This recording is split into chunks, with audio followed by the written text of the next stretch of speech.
जज साहब, क्या अदालत को यकीन है कि गीता और कुरान या बाइबल जैसे पवित्र ग्रंथों पर हाथ रखकर जो गवाहियां दी जाती हैं वो सच होती हैं? अगर इन कस्मों के बावजूद भी गवाह सच नहीं बोलता तो फिर अदालत में इन पवित्र ग्रंथों का अपमान किस लिए जज साहब?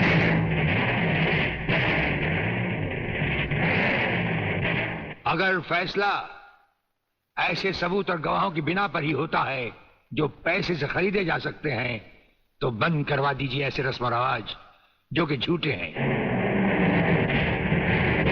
ये मुकद्दस ग्रंथ हमारे धर्म और ईमान का ताज है, हमारी जिंदगी की बुनियाद है। हम ये कसम खाएं भी तो कैसे खाएं? यह अदालत आपकी दलीलों की कदर करती है ब्रिगेडियर साहब, लेकिन यह अदालत की बरसों पुरानी रस्म है जो मैं नहीं बदल सकता। तो फिर हम भी अपने जमीर के खिलाफ नहीं जा सकते, चाहे वो अदालत हो या जंग का मैदान। आप अपना फैसला सुनाकर अदालत की रस्म को पूरा कीजिए। तमाम सबूत और गवाहों के बयानात को मद्देनजर रखते हुए यह अदालत इस नतीजे पर पहुंची है कि शहीद स्मारक पर बेगुनाहों पर पुलिस ने गोली ब्रिगेडियर सूर्यदेव सिंह के कहने पर चलाई। इसलिए यह अदालत ब्रिगेडियर सूर्यदेव सिंह को 1 साल कैद की सजा सुनाती है।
हमारी मीटिंग का बंदोबस्त हो गया?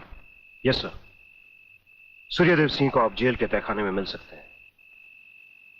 गवर्नमेंट डिसिप्लिनरी एक्शन का मामला है, इसलिए हमारे साथ हमारे सेक्रेटरी के अलावा और कोई नहीं जाएगा। Right sir. This way please.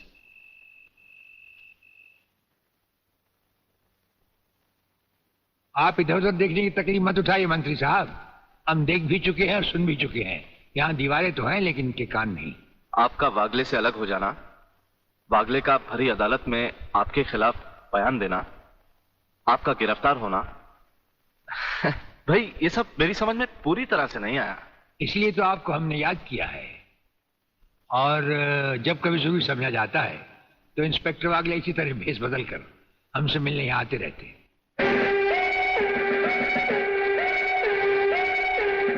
Sir, brigadier साहब का हमसे अलग होना, जेल में आ जाना, इससे दुश्मन हमें कमजोर समझकर लापरवाह हो जाएंगे और उनकी इसी लापरवाही का फायदा उठाकर हम उनकी जड़ें आसानी से काट सकते हैं। हम जिन जराइम की तलाश में हैं उसकी कुछ जड़ें इस जेल की 4 दीवारी में भी पैवस्त हैं। उन्हें ढूंढकर निकाल कर हमें खोदना होगा। और मंत्री साहब, आपसे खास बात ये कहना थी कि हमारी गैर हाजिरी में इंस्पेक्टर वागले आपसे हॉटलाइन पर बातचीत किया करेंगे। ये जब कभी भी आपसे कहें आप हमारे लिए रिहाई के ऑर्डर भिजवा दीजिएगा। ठीक है, आप जब चाहेंगे आपकी रिहाई के ऑर्डर्स भिजवा दिए जाएंगे। नमस्कार। Cheers!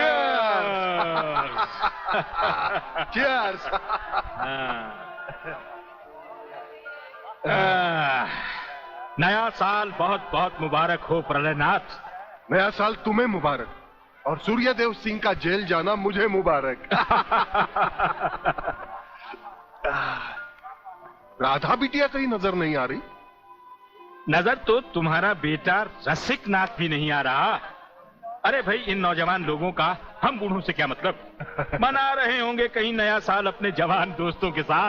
प्लीज रसिक, ऐसा मत करो ना। अगर ऐसा नहीं करूंगा तो नए साल का सेलिब्रेशन अधूरा रह जाएगा मेरी जान। रसिक, तुम जानते हो मैं तुम्हारे बच्चे की माँ बनने वाली हूँ। माँ? यानी प्रेग्नेंट?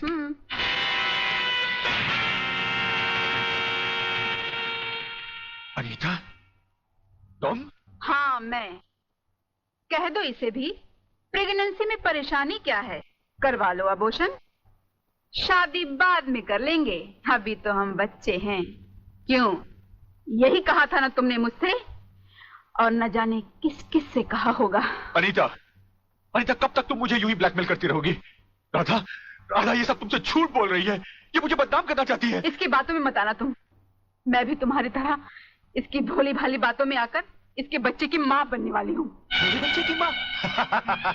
अरे ना जाने किस किस का पाप अपने पेट में पालकर तू मुझे उसका पाप बना रही है। रसिकनाथ, जिसका पाप मेरे पेट में है उसे पापी का अंत करने आई हूँ।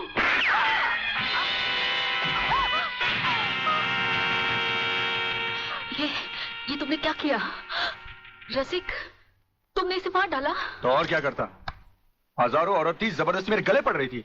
आज मैंने तुम्हारी सही शक्ल देख ली है रसिकनाथ। अगर ये एक बाजारू औरत थी तो तुम भी एक बाजारू कुत्ते हो जो जगह जगह मुंह मारते फिरते हो। मैं आज तुम्हारा भांडा फोड़ कर रहूंगी। मैं अभी पुलिस को फोन करती हूँ। साली, ज्यादा समझदार बनने की कोशिश की तो तेरा भी यही आशा कर दूंगा, समझे?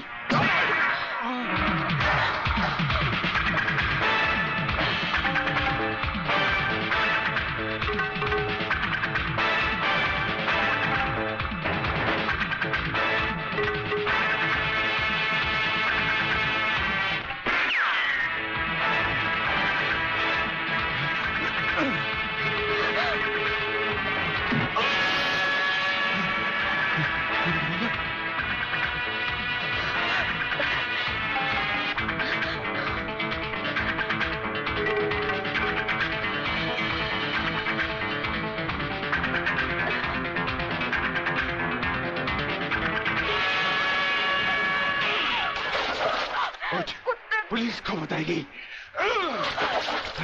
पुलिस को बताएगी। जिंदा रहेगी तो पुलिस को बताएगी ना। न रहे बास न बचेगी बांसुरी। मैं तुझे खत्म कर दूंगा कमीनी।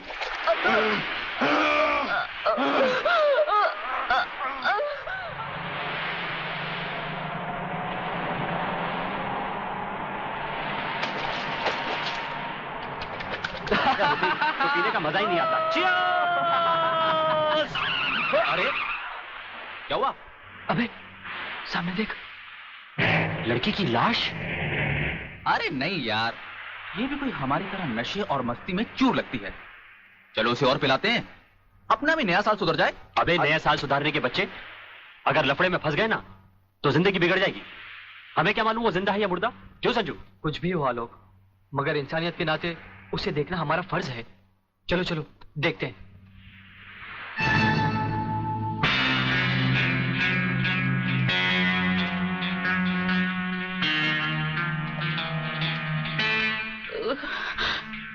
मुझे मत मारो प्लीज।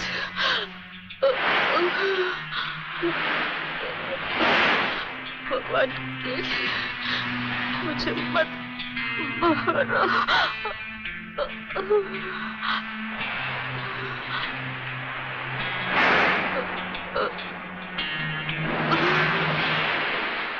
अरे ये तो फिर से बेहोश हो गई। लगता है किसी ने इसे बहुत मारा है। चलो इसे अस्पताल ले चलते हैं। डॉक्टर साहब। यस, क्या बात है?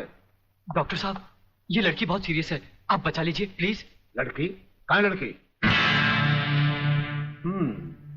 कौन है ये? हम नहीं जानते। तुम नहीं जानते तो इसे लेके क्यों आए हो? कहां से लाए हो? बीच से। ये हमें बीच पर बेहोशी की हालत में मिली थी। बेहोशी की हालत में?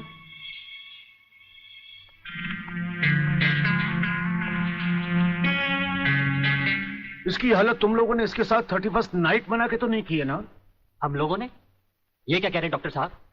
नहीं नहीं, हम लोगों ने ऐसा कुछ नहीं किया। देखा तुम लोगों ने, मैं तुम लोगों को पहले ही कह रहा था। मगर नहीं यार, चुप रह तू, डरता क्यों है? डॉक्टर साहब, ये वक्त इधर उधर की बातों का नहीं है। हम पर भरोसा कीजिए और जल्दी से इलाज कीजिए। बातों से समझदार मालूम होते और मुंह से शराब की बदबू भी आ रही है। लेकिन भाई मेरे ये मामला तो पुलिस का है। पुलिस? हाँ। मगर पुलिस क्यों डॉक्टर साहब? क्योंकि इस तरह के केसेस पुलिस में दर्ज करवाए जाते हैं। मैं इंस्पेक्टर को अभी बुलाता हूँ, इंस्पेक्टर नीचे बैठा है। डॉक्टर साहब, संजय। आप लोग बैठिए। इंस्पेक्टर, कहाँ गए वो लोग? साहब, हम लोगों को मार के वो दोनों भाग गए। क्या बात है डॉक्टर साहब, आप इतने परेशान क्यों हैं? इंस्पेक्टर साहब, पता नहीं वो 3 लड़के इस लड़की को बेहोशी की हालत में यहाँ लाए। मैं आपको बुलाने गया, इतने में वो भाग गए। भाग गए?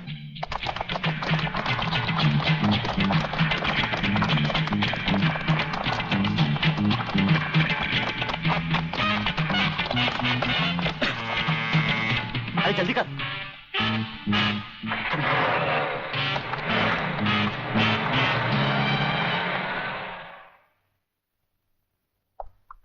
सर, ये है उस लड़की की मेडिकल रिपोर्ट। रेप केस है?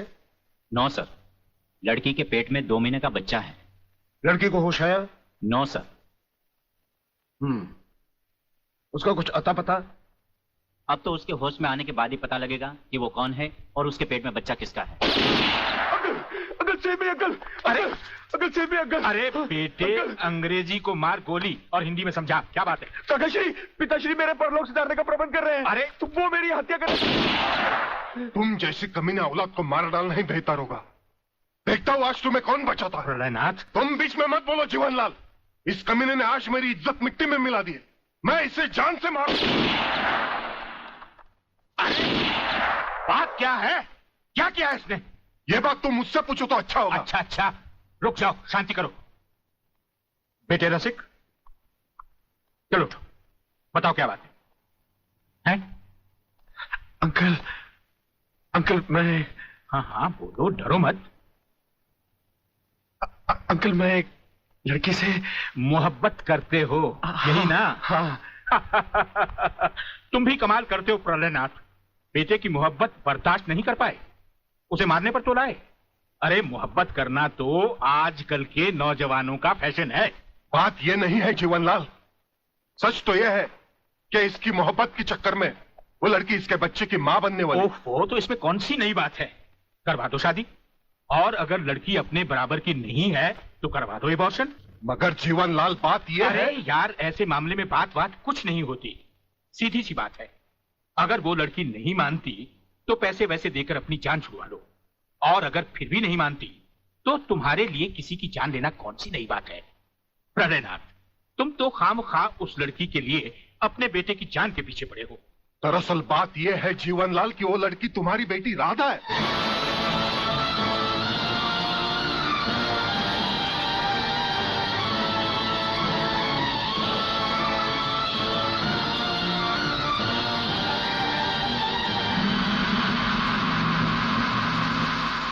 सारी चीजें दर्ज कर ली? जी साहब। और हाँ, इस डेड बॉडी को जल्द से जल्द पोस्टमार्टम। साहब, ये पर्स मिला है।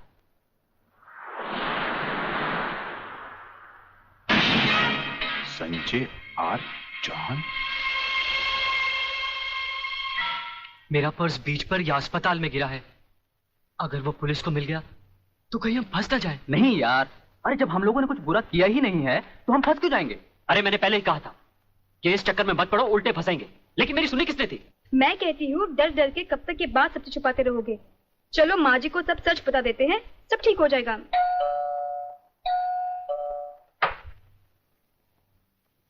नमस्ते। नमस्ते। क्या बात है इंस्पेक्टर साहब? हम शक की बुनियाद पे आपके बेटे संजय और उसके 2 दोस्तों को गिरफ्तार करने आए हैं। गिरफ्तार? क्यों? क्या जुर्म किया है उन तीनों ने? ये आप अपने बेटे से पूछ लीजिए।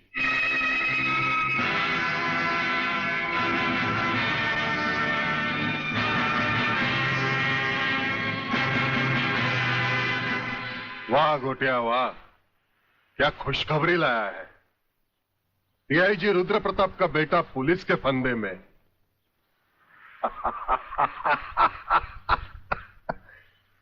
बाप ईमानदारी की मौत मर गया, अब बेटा कानून की मौत मरेगा।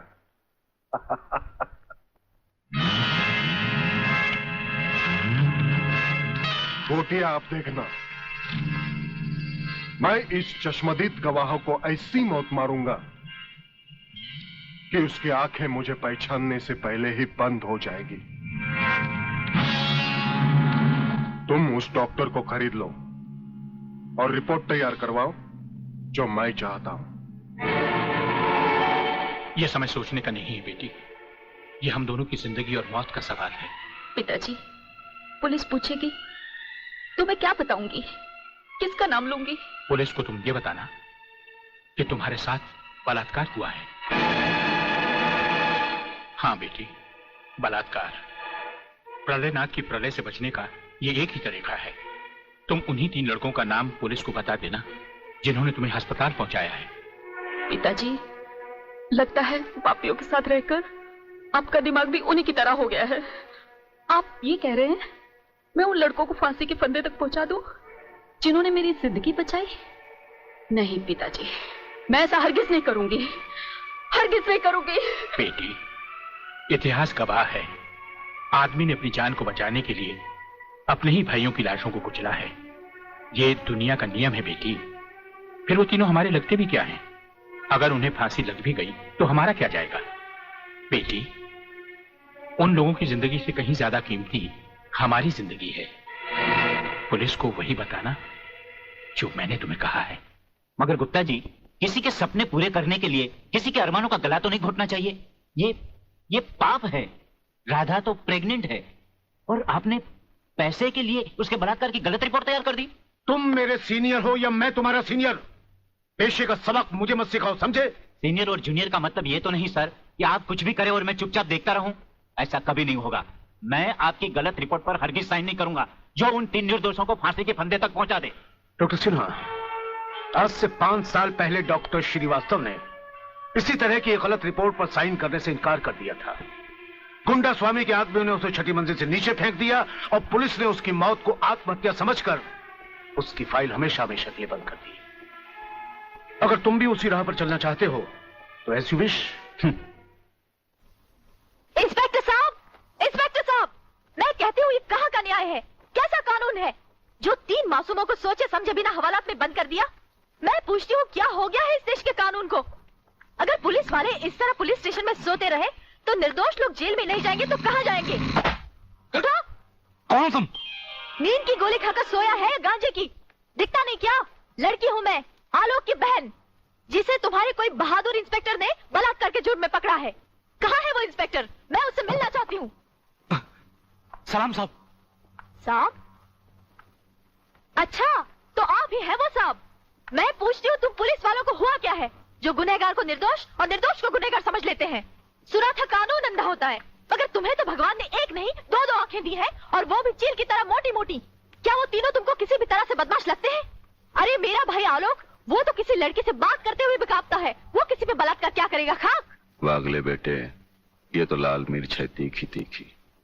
हाथ लगाओ तो हाथ चले, मुंह लगाओ तो मुंह चले, दिल लगाओ तो दिल चले। ये तेरी बीवी बनने के लायक है। अरे इस तरह घूर घूर के क्या देख रहे हो? पहले कभी लड़की नहीं देखी क्या? लड़कियां तो बहुत देखी, लेकिन तेरे जैसे तीखी पहली बार देखी। क्या तीखी? क्या नाम है तुम्हारा? शांति शांति शांति शांति शांति शांति। वाह, क्या कमाल का नाम रखा है चुन के माँ बाप ने, शांति, जो इस देवी के चेहरे और जुबान से शहद की तरह टपक रही है। हाँ? हंस क्या रहे हो दांत निकाल कर? मुझे अपने भाइयों से मिलना है। हवलदार, मिलने दो इसे। साहब, उन तीनों को अस्पताल ले गए हैं शिनाख्त के लिए। संजय चौहान, आलोक वर्मा और अली खान, यही वो 3 लड़के हैं जो आपको अस्पताल में छोड़कर भाग गए थे। क्या इन्होंने आपके साथ बलात्कार किया?